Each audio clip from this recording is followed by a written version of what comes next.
नमस्कार शेतकरी बंधू आणि भगिनींनो, हिंदुस्तान बायोजेनिक्सच्या भारतीय कृषी संशोधन व्यवस्थापन चॅनलवर आपले स्वागत आहे।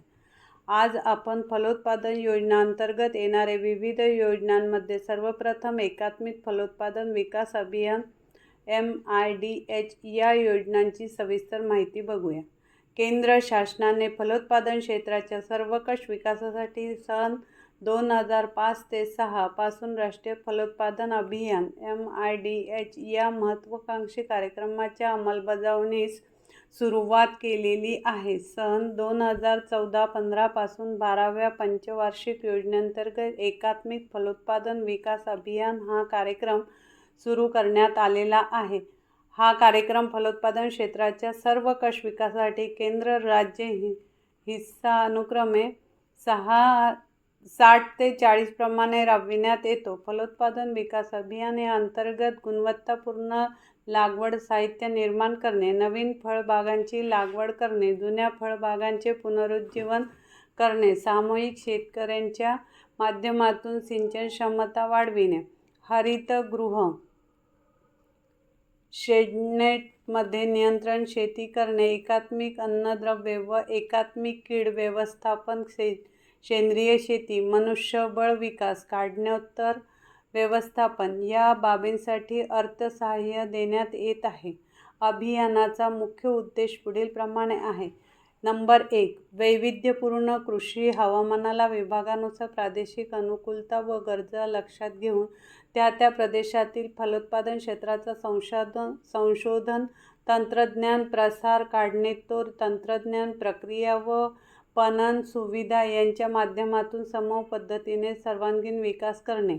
नंबर 2, शेतकऱ्यांचे आर्थिक राहणीमान उंचावणे व आहाराविषयी पोषण मूल्य वाढविणे। नंबर 3, अस्तित्वात असलेल्या फलोत्पादन विषयक विविध योजनांमध्ये समन्वय साधून एकरूपता आणणे।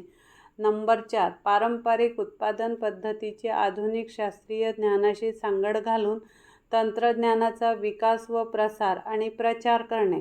नंबर 5, कुशल आणि अकुशल विशेषतः बेरोजगार तरुणांकरिता रोजगारांच्या संधी उपलब्ध करून देणे। तर सर्वप्रथम आपण एकात्मिक फलोत्पादन विकास MIDH अभियानातील विविध घटकांचे मापदंड व अर्थसहाय्याचे स्वरूप पाहूया। यातले पहिले घटक गुणवत्तापूर्ण लागवड साहित्य उत्तरगत उच्च तंत्रज्ञान व आधारित रोपवाटिका तयार करणे। या योजनेत आपण सार्वजनिक व खाजगी क्षेत्रामध्ये छोटी व मोठी रोपवाटिका स्थापन करू शकता।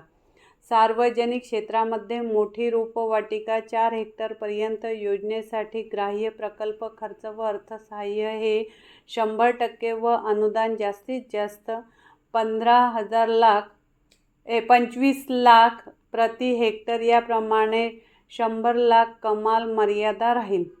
तसेच खाजगी क्षेत्रासाठी बँक कर्जाशी निगडीत मोठी रोपवाटिका 4 हेक्टरपर्यंत योजनेसाठी ग्राह्य प्रकल्प खर्च व अर्थसहाय्य 40% जास्तीत जास्त ₹40 लाख कमाल मर्यादा राहील। सदर रोपवाटिकांमधून गुणवत्तेची व प्रमाणीकरण केलेली कमीत कमी 50,000 कलमे रोपे प्रति हेक्टर तयार करणे बंधनकारक राहील। सार्वजनिक क्षेत्रामध्ये छोटी रोपवाटिका 1 हेक्टरपर्यंत योजनेसाठी ग्राह्य प्रकल्प खर्च व अर्थसहाय्य 100% व अनुदान जास्तीत जास्त ₹15,000 लाख प्रति हेक्टर कमाल मर्यादा राहील। तसेच खाजगी क्षेत्रासाठी बँक कर्जाशी निगडीत छोटी रोपवाटिका 1 हेक्टरपर्यंत योजनेसाठी ग्राह्य प्रकल्प खर्च अर्थसहाय्य 50% जास्तीत जास्त ₹7.50 लाख राहील। सदर रोपवाटिकेमधून गुणवत्तेची प्रमाणीकरण केलेली कमीत कमी 25,000 कलमे रोपे प्रति हेक्टर तयार करणे बंधनकारक राहील।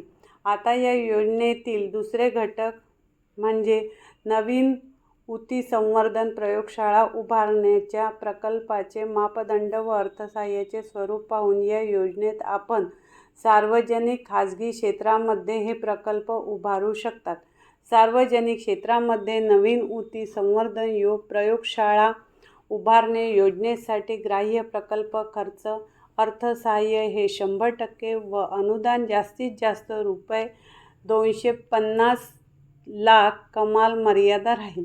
तसेच खाजगी क्षेत्रासाठी बँक कर्जाशी निगडीत योजनेसाठी ग्राह्य प्रकल्प खर्च व अर्थसहाय्य 40% जास्तीत जास्त ₹100 लाख राहील कमाल मर्यादा राहील. या योजनेतील तिसरे घटक म्हणजेच ऊती संवर्धन प्रयोगशाळेचे बळकटीकरण करण्याच्या प्रकल्पाचे मापदंड व अर्थसहाय्य स्वरूप पाहून ही योजना आपण सार्वजनिक व खाजगी क्षेत्रामध्ये प्रकल्प उभारू शकतात. सार्वजनिक क्षेत्रामध्ये ऊती संवर्धन प्रयोगशाळा बळकटीकरण करणे योजनेसाठी ग्राह्य प्रकल्प खर्च व अर्थसहाय्य हे 100% व अनुदान जास्तीत जास्त ₹20 लाख कमाल मर्यादा राहील. तसेच खाजगी क्षेत्रासाठी बँक कर्जाशी निगडीत ऊती संवर्धन प्रयोगशाळा बळकटीकरण करणे योजनेसाठी ग्राह्य प्रकल्प व खर्च अर्थसहाय्य 50% जास्तीत जास्त ₹10 लाख कमाल मर्यादा राहील.